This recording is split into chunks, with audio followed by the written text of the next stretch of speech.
Hello everyone. I'm happy to introduce our speaker, Dr. Rami Hofstetter.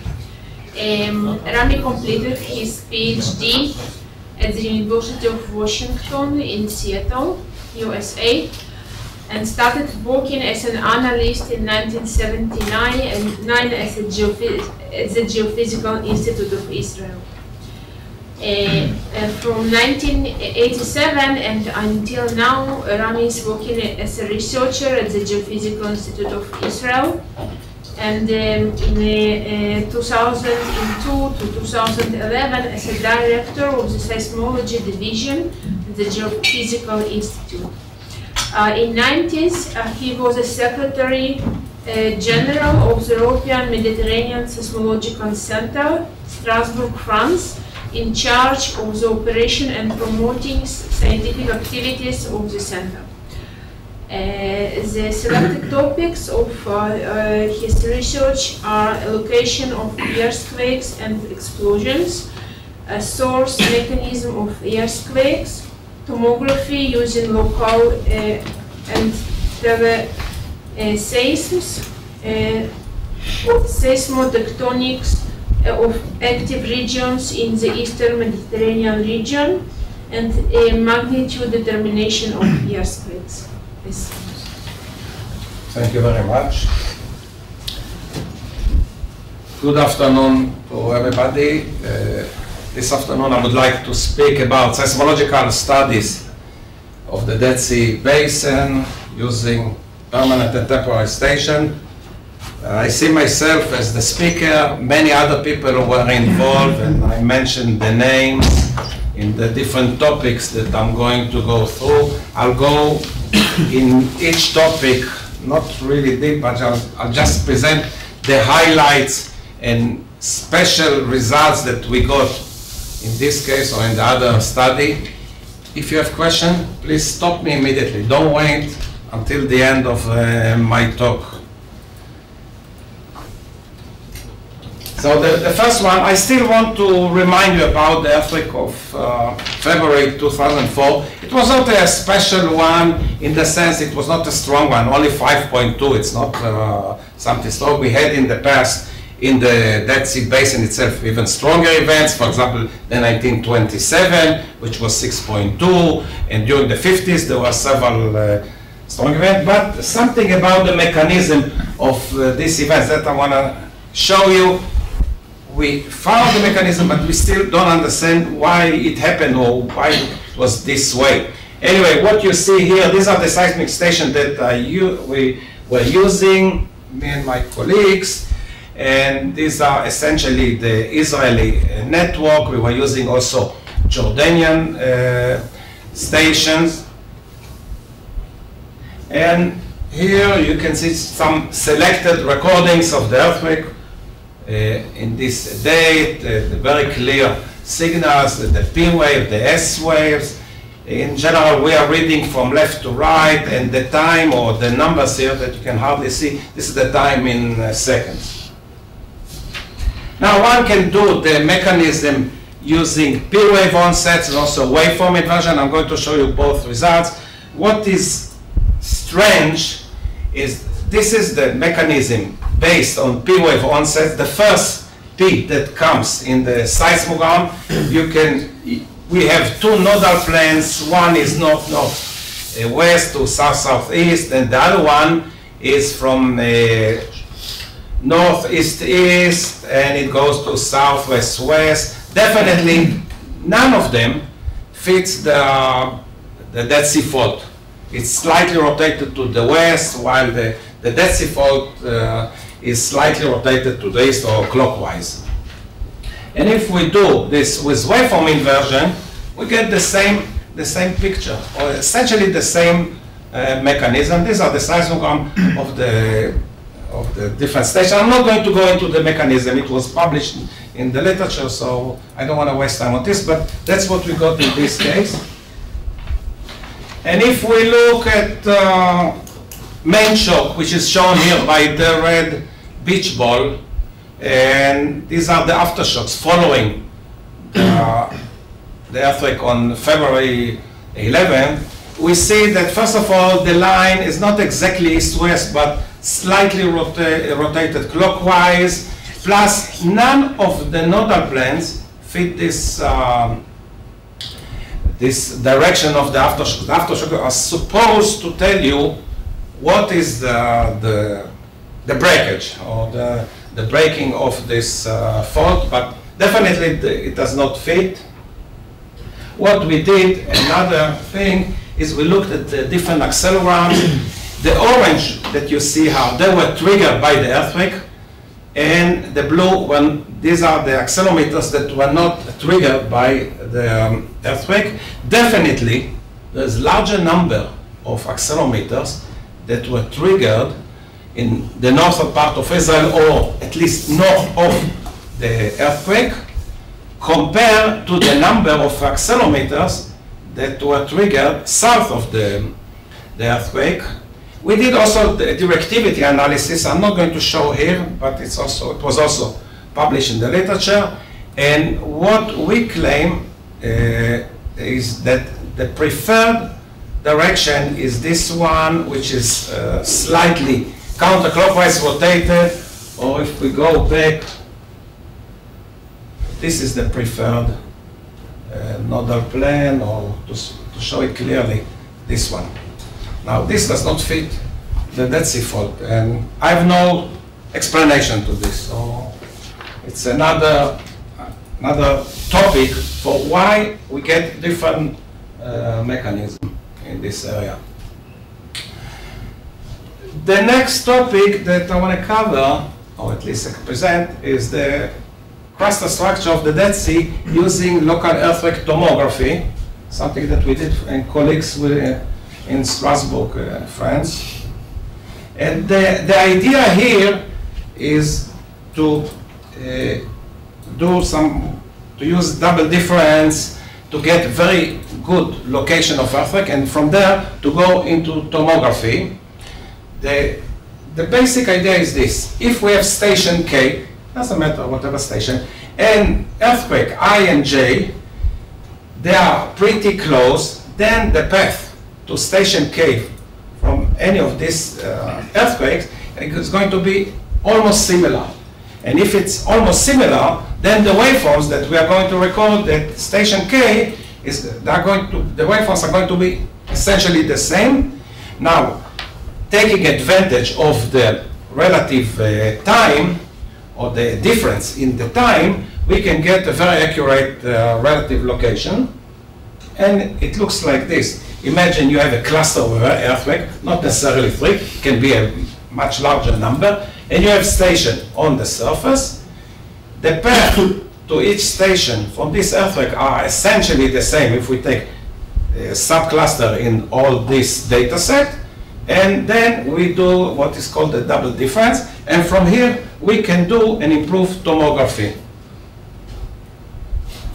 Now, one of the things that is very common by people is to do the checkerboard test. The idea is we have our readings, we have our phases, we have everything, and then let's assume that the whole area is built by a positive and negative anomaly, like a checkerboard. Doesn't matter, this is not the reality, but we do it. And then we ask ourselves, how well can we resolve this checkerboard? Now, if it's dark blue or dark red, it means there's a good resolution. As we move to green or light yellow, it means that our resolution is pretty poor. So in this case, inside the basin, we get pretty good resolution. We get also here some dark red or dark blue here, but this area for sure is very poor resolution. So what I'm showing you here, this is the Dead Sea Basin and adjacent regions. And we are here at 5 kilometer depth, and here it's 20. And we see that we get pretty good resolution, and we can trust our results later on when we do the calculation. And the same thing inside the lake itself, it's okay. But outside, at 20 kilometers, it's pretty poor, and for sure here, we don't trust the results. And if you do cross-section, at 40 kilometers. We just took this as 0, that's all. And this is the west and east, this is -20, and the same thing in north-south. We see that up to about 20 kilometers, our resolution is okay. And below, as we go to 30 kilometers, is rather poor. So we did the location before and after. There's some kind of improvement, but not a major one, but still there is some improvement. And we looked at the results. I will not go into all the mathematics, but something really interesting. Many of the earthquakes are in the lower crust. Let's say below 12.5. In our model, at around 12.5, we decide, okay, we move from the upper crust to the lower crust. That's the model that we use in seismology. Maybe we should improve it, but that's the model we use. But definitely, there are many earthquakes at depth of 15, 20 kilometers. Now, the northern part of the basin is more active. It's about 3 times more active. One could say, well, there is, it has to do with the dropping of the water level. You know that in the northern basin, the water is going down, let's say 1 meter per year, but it's not happening in the southern part of the basin. It's pretty steady. So the southern part is considered like 0 level, and you can compare the northern part to the southern part as the 0 level. And I also assume that dropping of the water level in the northern part, or even if there are changes in the southern part, they do not have any effect on activity in the lower crust, which I think it's a good assumption, but that's the way we try to get some idea. The main problem is that maybe it's a wild assumption, but before the 60s there were no stations in the Dead Sea Basin, and we cannot compare the seismicity, let's say in the 50s, the 40s, or the 30s, and then in the 60s the Dead Sea Works they started all the operation. So they caused some changes, and I'm not blaming them, but there are changes going on because of Israel and Jordan are using the water from the Jordan River, less water is coming. The Dead Sea Works on both sides, the Jordanian and the Israeli, they are also pumping water, so the water level in the northern part is reducing. So this is a problem, but it's something that we assume. Okay, let's now go into different depth. And now we are at 5 kilometers in the middle of the upper crust. You can easily see the Jordanian side. The lake itself is clear with negative anomaly or lower, actually lower velocities. There's some big anomaly just south of the lake. The earthquakes are shown here by the black squares, and they are spread here. This is the 2004 and some activity before that was occurring. Mount Sodom, hardly any activity. There's only one event nearby. At 10 kilometers, we are in the lower part of the upper crust. You can see several clusters. This is probably related to the Kalia Fault, some clusters here in the Lisan itself, in the southern part of the lake. There's an activity. There's some anomaly just north of the Lisan. And Mount Sodom, no signature at all. 15 kilometers, we are in the upper part of the lower crust. A few clusters that you see here. The Jordanian side or the eastern side is still clear. This is the western side. It's not clear at all. 20 kilometers, depth of 20 kilometers. We are in the middle of the lower crust. There are several anomalies, several clusters, mainly in the center of the basin. And the Lisan is does not appear no signature. There is some big anomaly in the southern basin. 25 kilometers, it's rather poor, but we can still resolve something inside the lake. In the northern part, there's some relatively low anomaly, higher velocity here, just in the Lisan Strait, but remember, there's nothing, the Lisan does not reach so deep. I'm relating just to the what's happening on the surface. And on both sides, we cannot clearly define the basin itself. Now let's look at a few sections. We start with east-west cross section that are numbered here on the left side, number 1, 2, and 3. We just plot this Y shape, the red Y shape, to show the activity. Probably the Dead Sea fault at depth of 15 kilometers and deeper is just one unit, and then it splits into two. We don't have a better explanation, but it appears in all the three different sections.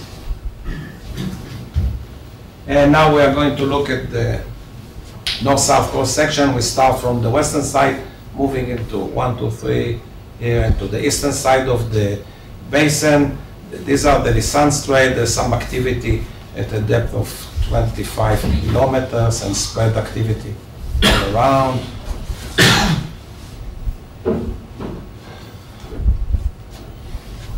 Now we are in the middle of the basin, several clusters. You can see 1, 2, 3, and in between there is some activity. The black line, by the way, here just limits our resolution, which means here we have no idea. And the last one, we are on the eastern side. There's a cluster here, just north of the Lisan, and here this is the middle of the northern basin. Now we'll have a look at the seismicity and the location of the seismicity. You'll see the same figure, and then I'm going to rotate it in 90 degrees. Several clusters, as you see here. But if we look in this cross section, there's more activity on the eastern side than on the western side. The eastern side, the fault on the eastern side goes probably deeper. This is something we know from different geological and geophysical studies. It's not something new. This is just another support that the eastern side is more active.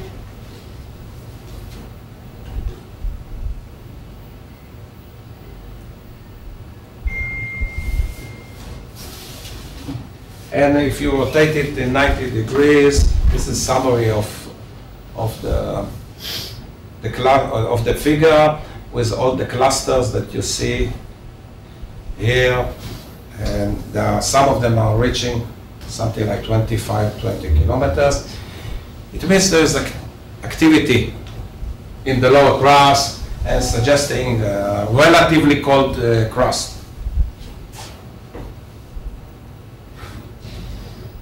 I'm not going to go into all the details, but I hope I managed to convince you, to show you the type of activity within the basin, and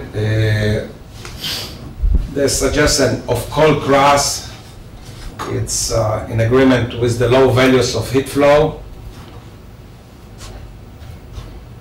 From the seismicity, we couldn't identify whether it's a pull-apart, drop-down basin, or shearing motion. More research should be done in this topic.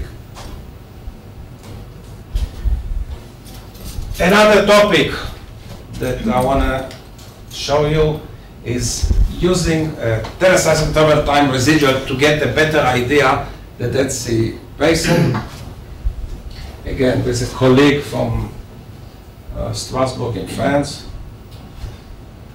This is the tectonic setting of the Dead Sea basin, and I'll do it very basic. I'm not saying I'm the expert, but I just took the highlights from different studies, and I'll do it shortly. You have the northern basin, the southern basin.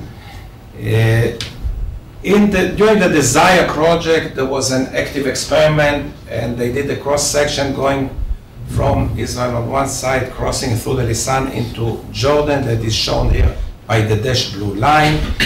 Another 2 more sections were done by Uri Tenbrink and colleagues. They did this, the east-west line, and later there was this north-south line. Publication were already, and we just took advantage of the structure that was already presented in these studies. Now the red triangles that you see here, this is the Desire temporary network. It was a network of about 66 stations that were active from October 2006 to April 2008, and huge data set with many readings, either teleseism, regional, and of course local. And it's, I'm telling everybody, it's a lemon that you can squeeze and get lots of juice out of it. And I'm going to present something that we did with this Desire network. Now, when you look at teleseism, these are, you get all kinds of phases. By teleseism, I mean really far earthquake that occurred India, China, Japan, Fiji, whatever. Now, if this is the source, it doesn't matter the exact location, then you get all kinds of phases. Up to 104 degrees, you get P waves, and later on you get other phases like PKP, PKIKP, and so on. So what we were doing, whenever we got a clear phase, normally it's P or PKP, but there are also other phases like double P, triple P, and so on. We just took advantage of them to get to know better the structure. Now, the nice part is that you want to get even the PKP and the PKIKP. Why I want these phases? Because as they reach the station, they are almost vertical. And if they are almost vertical, then they are being influenced by the structure below. What I assume, if my network is very small, the aperture of the Desire relative to some earthquake in Japan or in Fiji is very small. So essentially, the path all the way to almost the Dead Sea Basin is the same for all the rays. But the main influence comes from what is really below the station. This is the main influence, because there may be all kinds of changes somewhere close to Japan, but I don't care because they are for all the rays. What is important is really just below the station. So this is the distribution of the teleseism that we use, something like 640 events. Many are from the northeast all the way to the southeast, but there's still a significant number of events coming from South America, from Central America, from the Atlantic Ocean, and so on. And you can see here on the right side, the number of events as a function of the distance, a quite large number from events that are, let's say, 100 degrees and even more, coming and were being observed by the Desire network, which is presented here by the red star.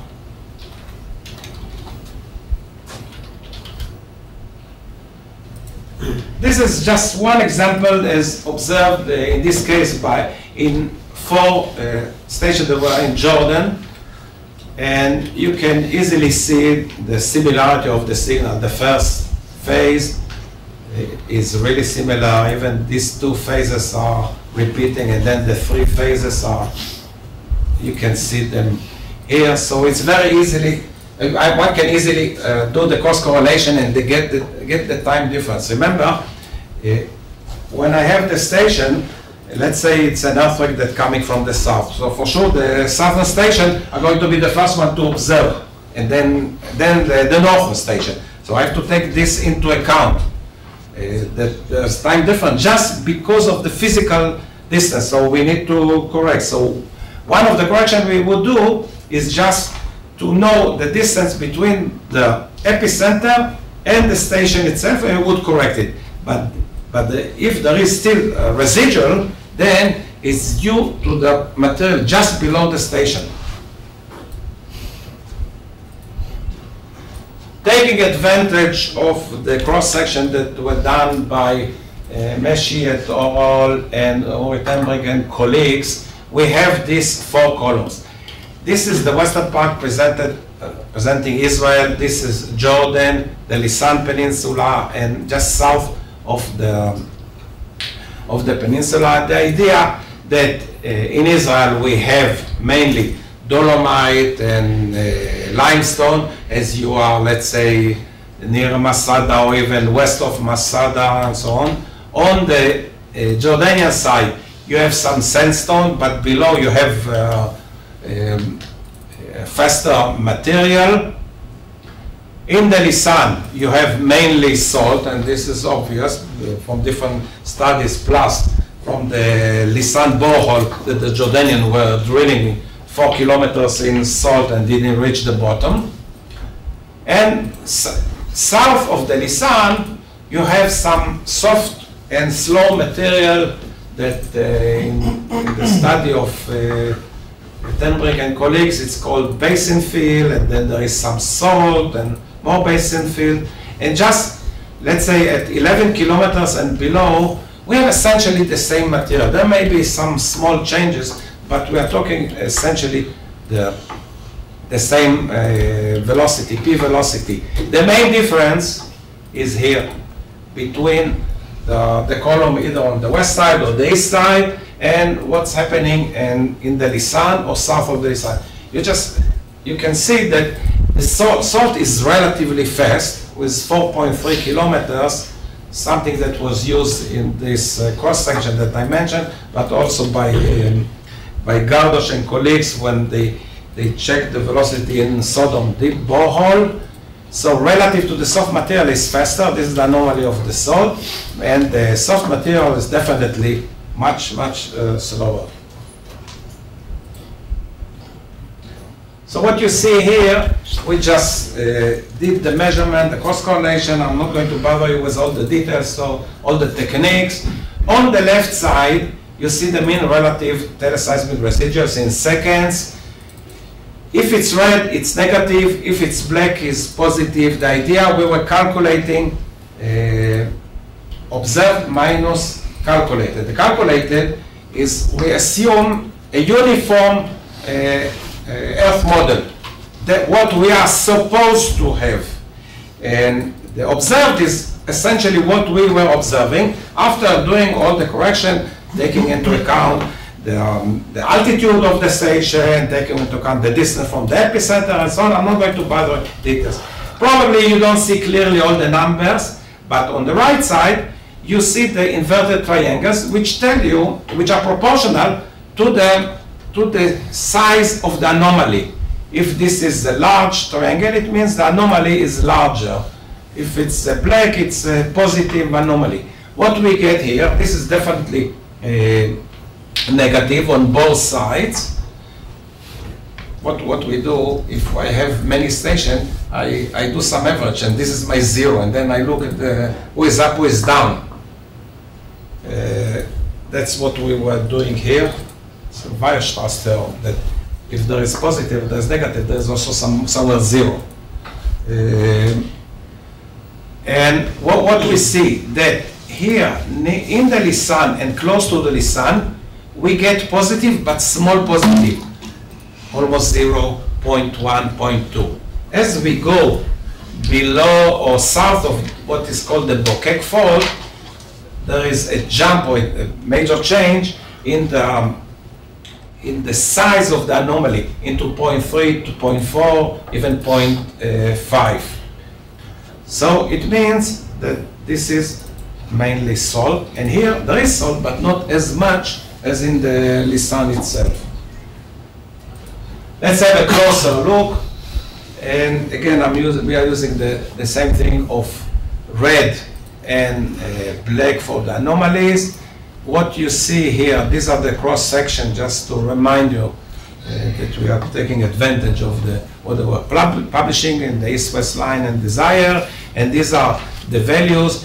the red circle, these are different boreholes that the Jordanians were conducting. Now, our northernmost station within the basin was this JB12. We don't have a station north of it, unfortunately. And what is called the Engedi Fault is most likely very close to it. In the study of Brauer and colleagues from 2014, he claims that there are major change in the VPVS ratio if you move from here to here based on earthquake that occurred north of what is supposed to be the Engedi Fault and south of the Engedi Fault. So most likely the Engedi Fault is somewhere here, and the Bokek Fault, we think it's somewhere here where there is a change in the residual. Now the red dashed line is what we think presents the probable limits of the Lisan Salt diapir. It's much larger than what people are doing so far. We are talking here something like 22 kilometers by up to 15, 16 kilometers in the widest area. People are talking about much smaller. And if you look, and another point that I want to mention, the Engedi Fault and the Bokek Fault probably do not exist. What we know from the study of desire, although we are mentioning, is that there are just changes from material L into material D. But if I didn't do this experiment, but there's no tectonic fault there. There's no activity there. During the desire, a year and a half or so, based on our data set, there's hardly any activity.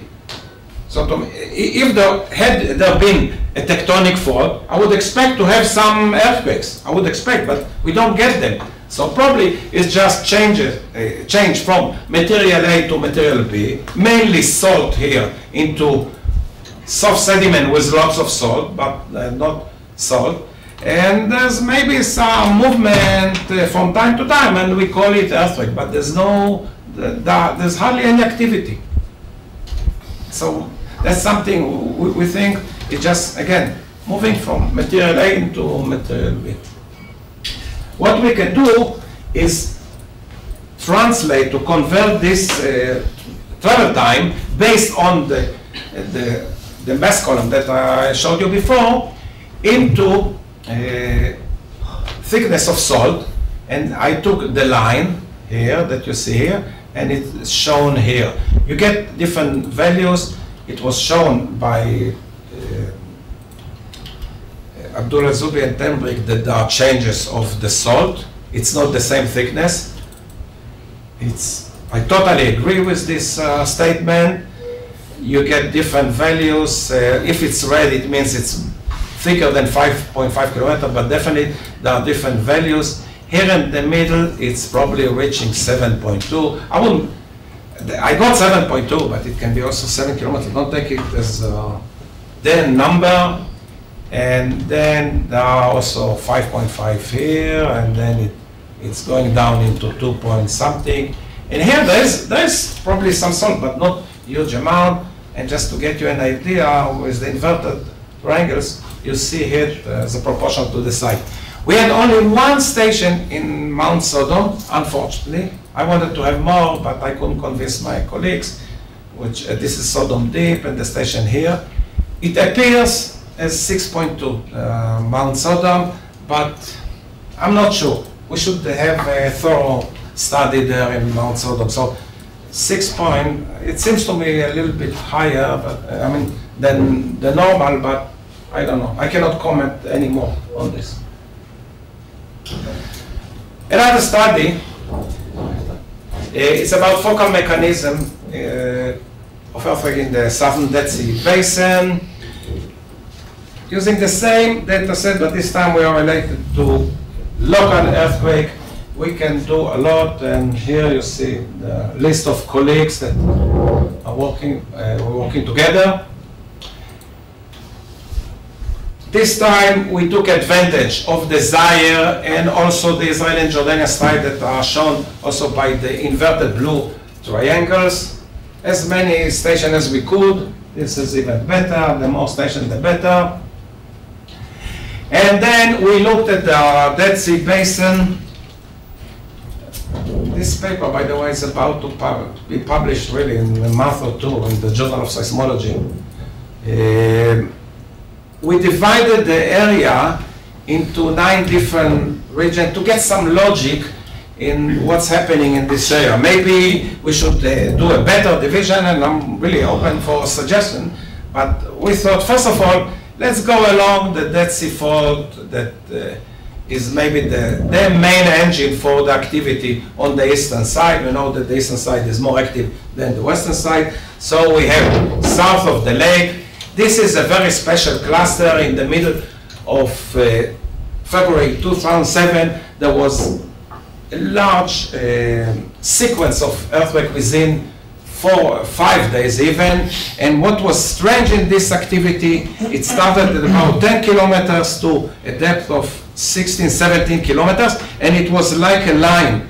The earthquake was showing strike slip mechanism, but instead of, let's say, moving north or south, the next one would be deeper and deeper and deeper or shallower. This was really a strange sequence of about 100 earthquakes, one after another within 5 days. In the beginning, there were 3 events of 4 and 3.9 and so on, and there were many small events.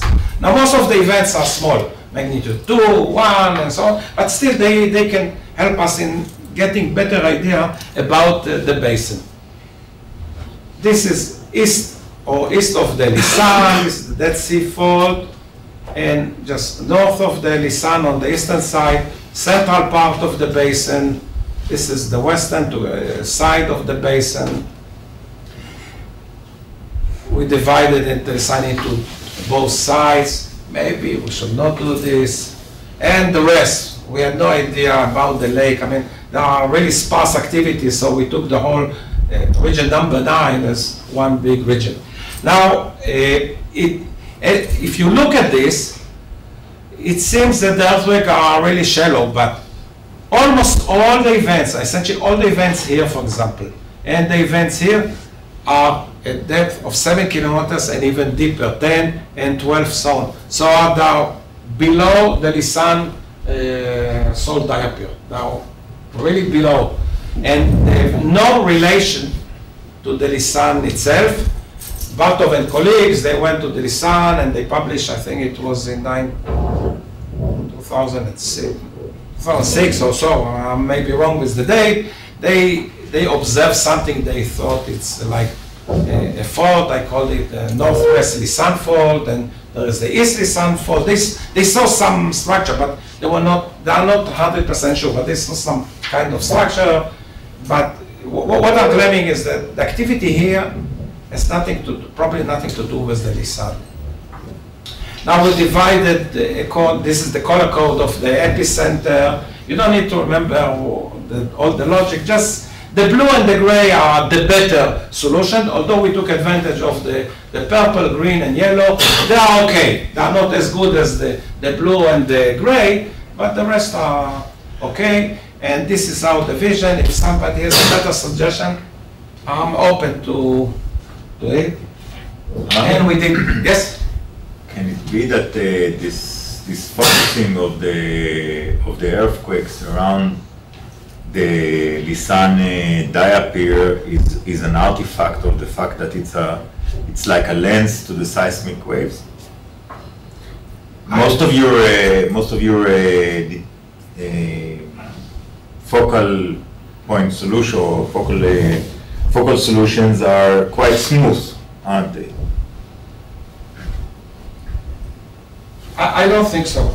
I'll tell you why. We have so many stations in the Lisan, on the Israeli side and so on, that had it been that there is a large opening or the station distribution is poor, then you can easily claim, well, you better improve your location. But for example, earthquake that is here, it was observed by I would, let's say not all the stations, but at least 10 stations. With 10 stations you get a good solution if they are sort of well distributed all around. So I took from Brauer and all the really the good ones that he was able to get a good solution. He had also another quite a number of events that he was not sure, and I didn't trust it. Only the one that he could do is this DD tomography.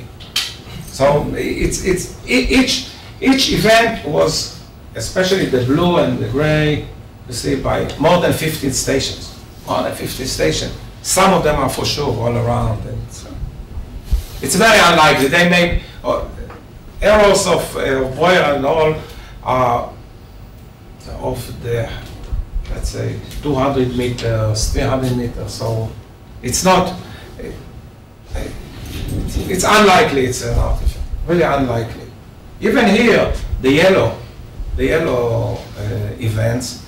You're talking about 10 stations. This is, it's okay. Unless you are, let's say, the station line here and your event is here. Then you are in pretty bad solution. But this is not, it's not in the data set of Brauer. Focal plane solution. Remember, all these events are relatively small. And for about 30% of the events, we were able to identify the fault plane. I'm not going to bother with the details, but when you do the fault plane solution, doesn't matter whether it's a waveform or it's based on P-wave onset, you have difficulty, especially with the P-wave onset. Where's the fault plane? You get two nodal planes, and now you wave your arms and say, okay, because of geology, because of the aftershocks, because of many reasons, I prefer this nodal plane over the other one. So you call this fault plane, and the other one you call the auxiliary plane, with the one that is perpendicular to the one. There is in the method they use, it's possible. I'm not going to go into details, but it's not always cannot always be done. But in about 30% of them we did, and whenever you see a dark line, it means that this is our fault plane according to what we got. Here you are looking into the eastern. Wait a minute. Oh, I flipped it. I'm sorry. This is the eastern side, although it's written western and central. I do apologize. I should have done the other way. And this is the western side event. Altogether, we had 490 events. And altogether, the blue and the gray, there were about 200 and something events. And we did also for the yellow and the purple and the green. And just jumping into the results of the stress tensor inversion. On the right side, you get to see the principal orientation of sigma 1, sigma 2, and sigma 3 that are with the colors. So for region or subregion 1, 3, 4, 5, and even 2, it fits the regional stress orientation. In 6 to 9, it seems that local changes within the fault, remember these are small events, they are not major events that cut the whole basin. They are dominant, and that's why you get pretty messy here.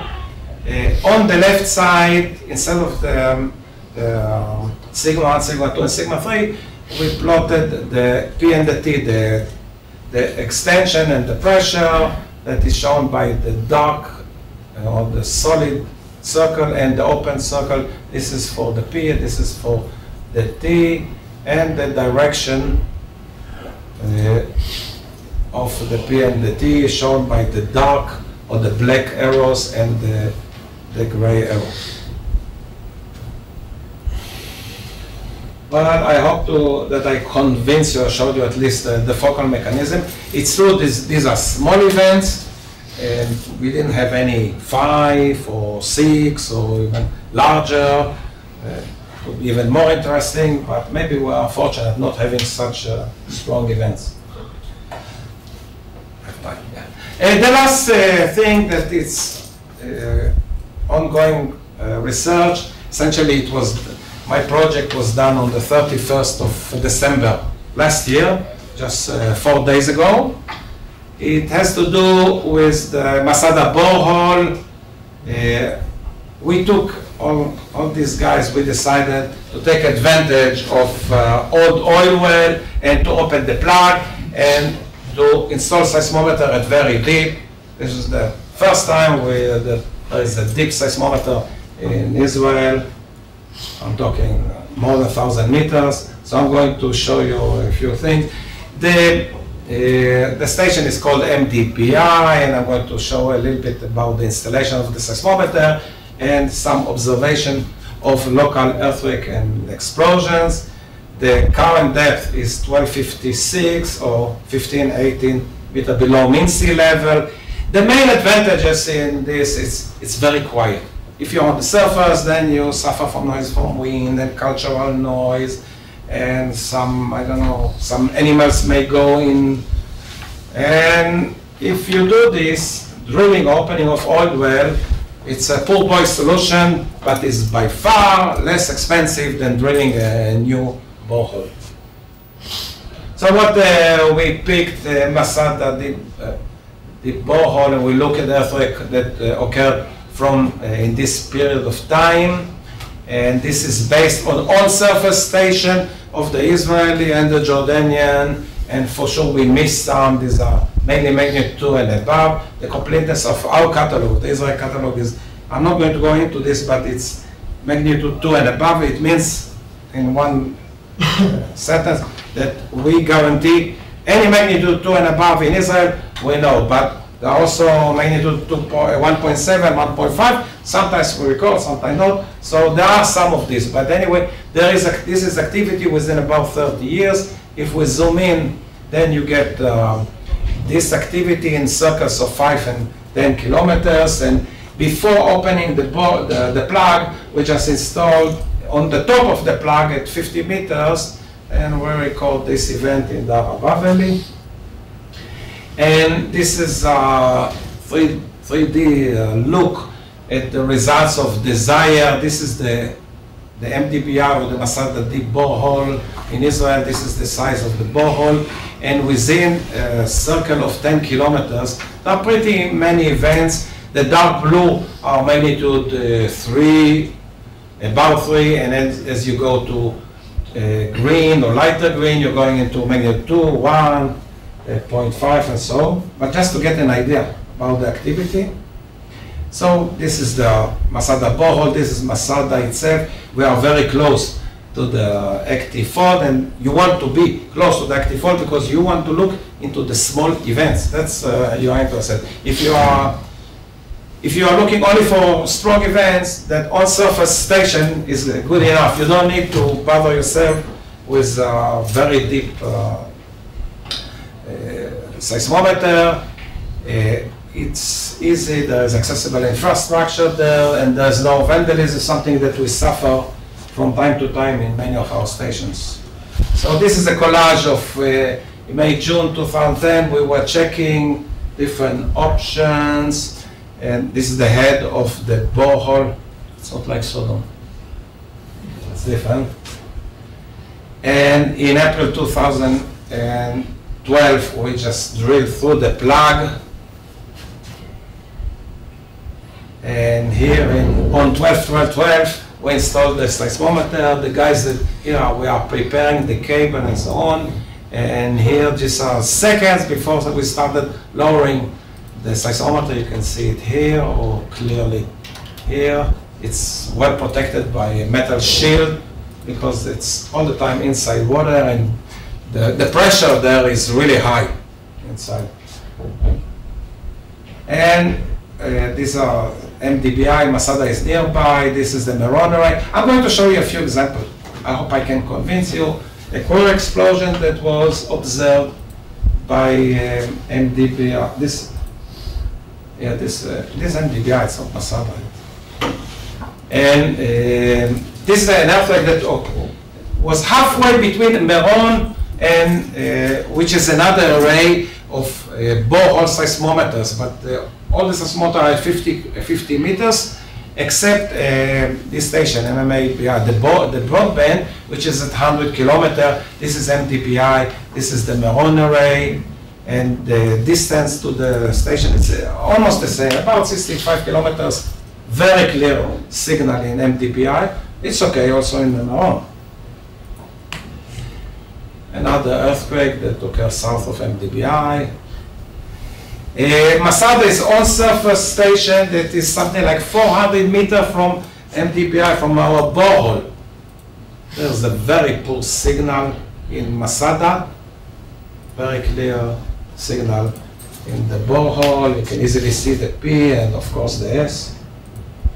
And even if you bandpass filter from 4 to 5 hertz, well, there's probably some poor S here, and here it's very clear.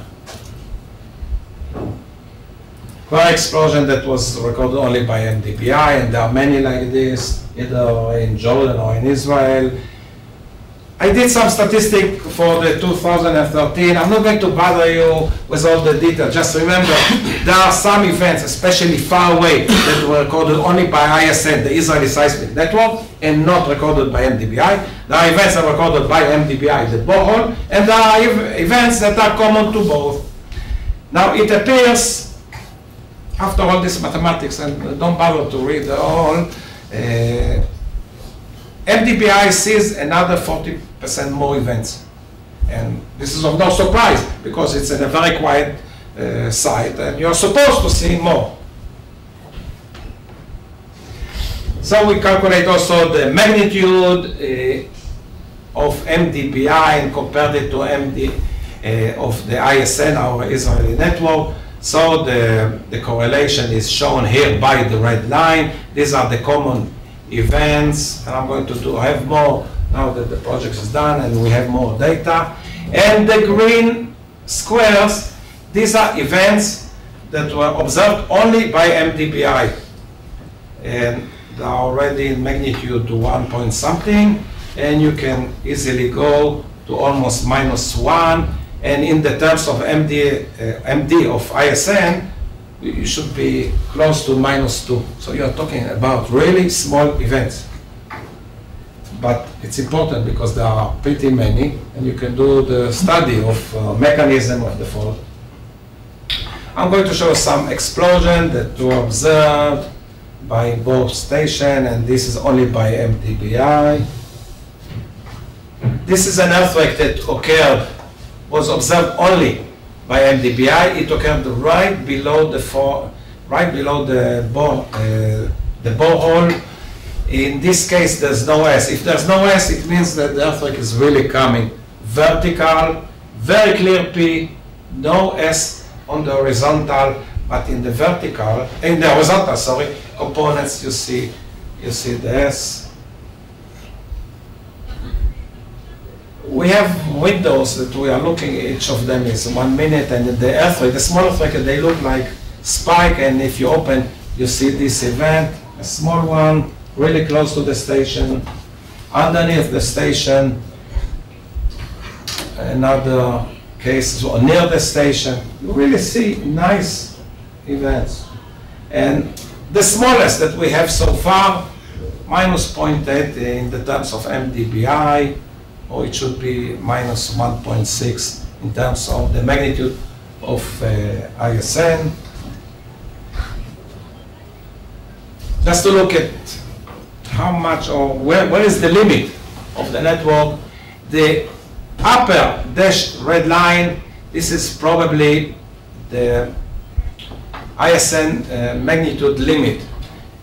Even if you take one station and ISN, because it's on surface, probably we cannot go below 1.0, I mean, to have a completeness of the cutoff. You may find 0.5, I'm sure you will do it, but if you're talking about completeness, it's going to be about 1 in the current status of the ISN. If you add more stations, you will be in a better position. And with MDPI, I think we should go into, let's say, minus 1.7 or this area in terms of MD of ISN, or in terms of MDPI, should be around -1. And with this station, we see activity all over, in the Haravats, in the Noron quarries, quarries in Judea Mountain, Jerusalem Mountain, Galilee and Lebanon, activity even in Lebanon, North Jordan, and even far events, although the seismometer is relatively high frequency and it's not built for these large distances. So conclusions, I hope I convinced you that you can look at small events with MDPI. We should improve automatization of the data processing, because I do it mainly manual and it's time consuming. There is a need to study mechanism of small events, and it's open field. If somebody is interested, is more than welcome. So please do and join me, you're more than welcome. My idea about MDPI was this is part of, it should be part of ISN. It's part of ISN. We should have something like 5 to 10 stations. In Japan, although it's by far more active, there are 1,000 stations like this. 1,000 in borehole, some of them at 3.5 kilometers, not all. Normally they are shallower. And it's possible to improve the signal to noise ratio if the station is installed at a shallow depth. I'm not showing you, but just you have to trust me in this case. And thank you very much.